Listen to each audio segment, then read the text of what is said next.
पहला अध्याय। सूत जी द्वारा शिव पुराण की महिमा का वर्णन। श्री शौनक जी ने पूछा, महाज्ञानी सूत जी, आप संपूर्ण सिद्धांतों के ज्ञाता हैं, कृपया मुझसे पुराणों के सार का वर्णन करें।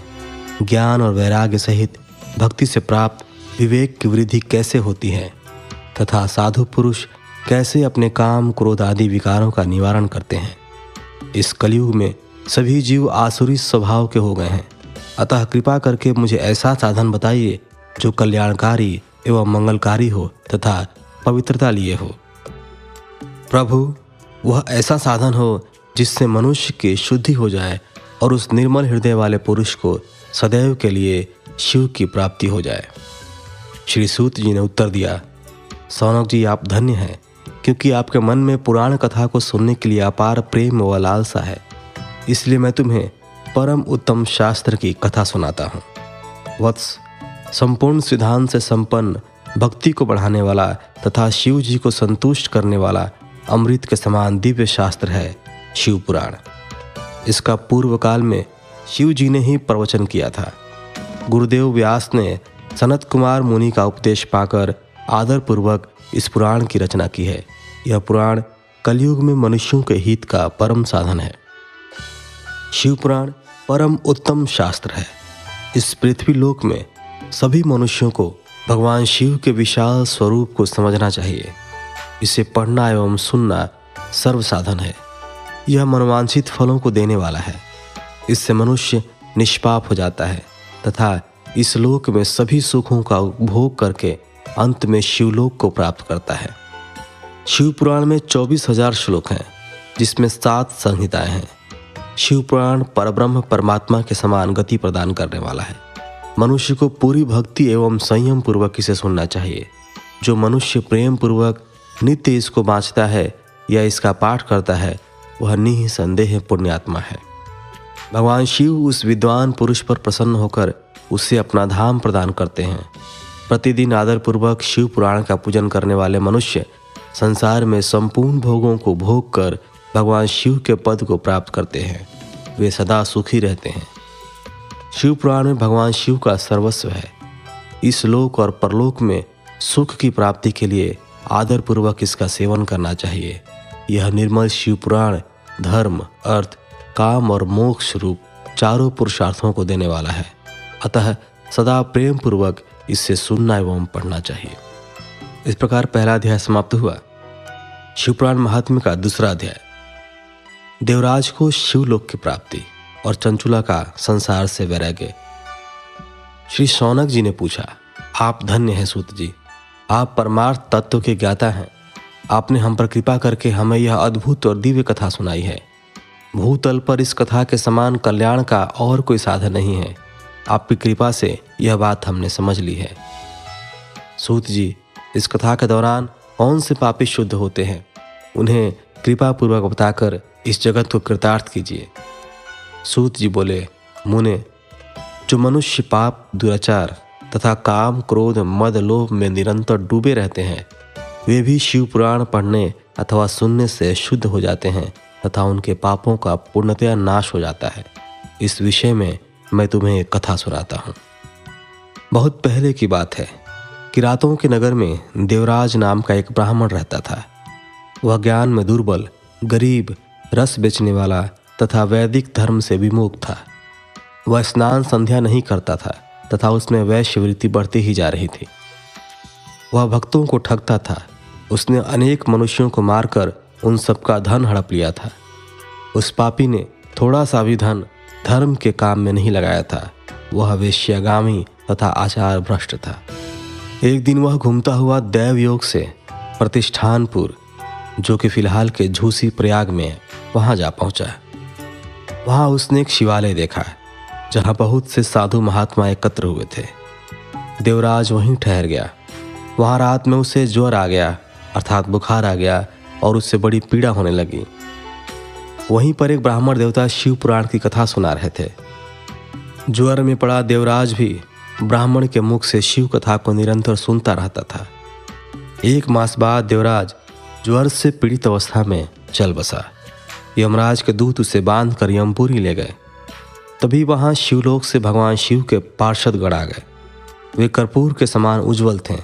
उनके हाथ में त्रिशूल, संपूर्ण शरीर पर भस्म और गले में रुद्राक्ष की माला उनके शरीर की शोभा बढ़ा रही थी। उन्होंने यमराज के दूतों को मार पीट कर देवराज को यमदूतों के चंगुल से छुड़ा लिया और वे उसे अपने अद्भुत विमान में बिठाकर जब कैलाश पर्वत पर ले जाने लगे तो यमपुरी में कोलाहल मच गया, जिसे सुनकर यमराज अपने भवन से बाहर आए। साक्षात रुद्रों के समान प्रतीत होने वाले इन दूतों का धर्मराज ने विधि पूर्वक पूजन कर ज्ञान दृष्टि से सारा मामला जान लिया। उन्होंने भय के कारण भगवान शिव के दूतों से कोई बात नहीं पूछी। तत्पश्चात शिवदूत देवराज को लेकर कैलाश चले गए और वहां पहुंचकर उन्होंने ब्राह्मण को करुणावतार भगवान शिव के हाथों सौंप दिया। शौनक जी ने कहा, महाभाग सूत जी, आप सर्वज्ञ हैं। आपकी कृपा प्रसाद से मैं कृतार्थ हुआ। इस इतिहास को सुनकर मेरा मन आनंदित हो गया है, अतः भगवान शिव में प्रेम बढ़ाने वाली दूसरी कथा भी कहिए। तीसरा अध्याय।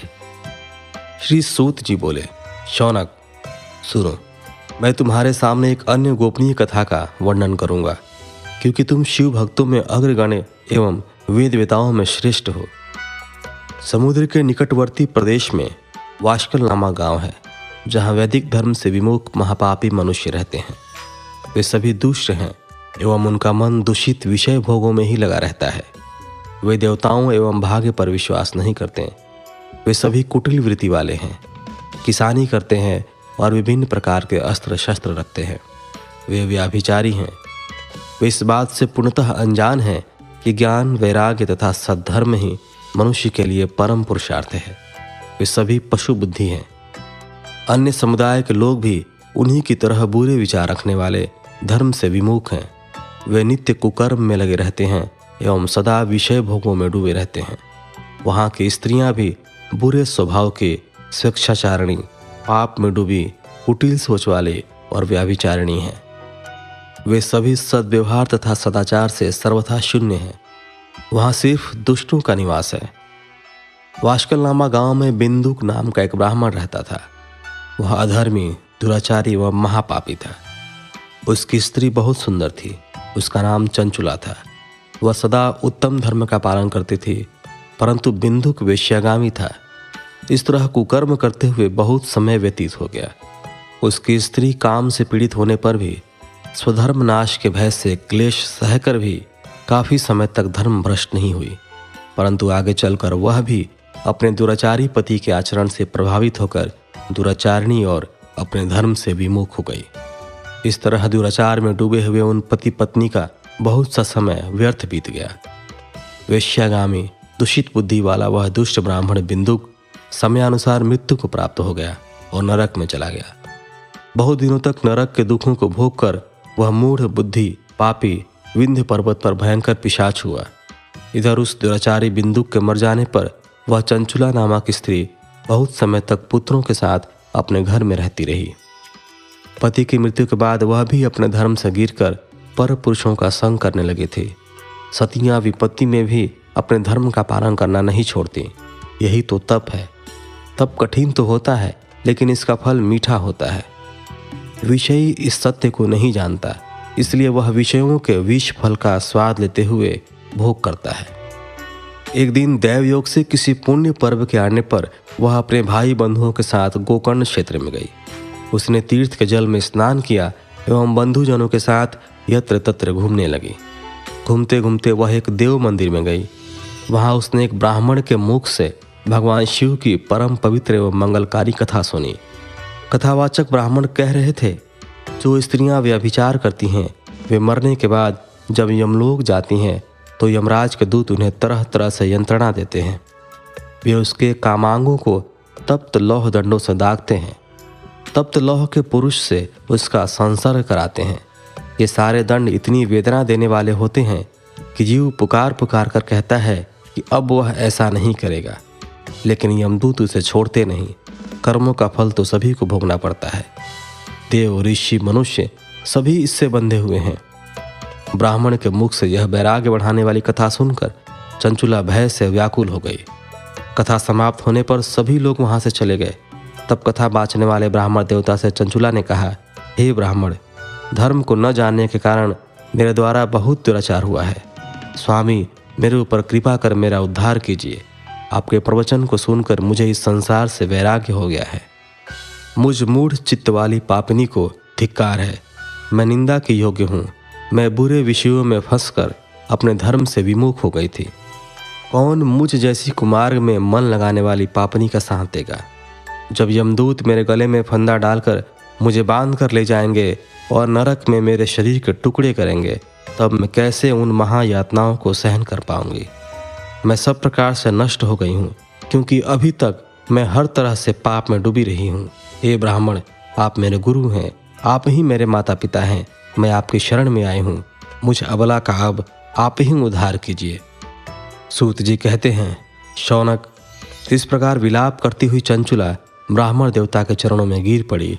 तब ब्राह्मण ने उसे कृपापूर्वक उठाया। इस प्रकार तीसरा अध्याय समाप्त हुआ। अभी तक के 3 अध्यायों में जो आपने सुना, उन सभी बातों का कम शब्दों में अगर सारांश बताया जाए तो इसका अर्थ यह है कि महाज्ञानी सूत जी शौनक जी को शिव पुराण की महात्म्य बताते हुए यह समझाना चाहते हैं कि व्यभिचार करने वाले, दुराचार करने वाले पुरुष या स्त्री नरक लोक को जाते हैं, तथा जो लोग शिव की भक्ति करते हैं, जो लोग शिव पुराण का श्रवण करते हैं, उनका इन पापों से मुक्ति हो जाती है। वे सभी प्रकार के बंधनों से मुक्त होते हैं। उनका मन निर्मल हो जाता है। वे धर्म के पथ को अपनाते हैं। आगे के सभी अध्याय आपको दूसरे एपिसोड में सुनने को मिलेंगे।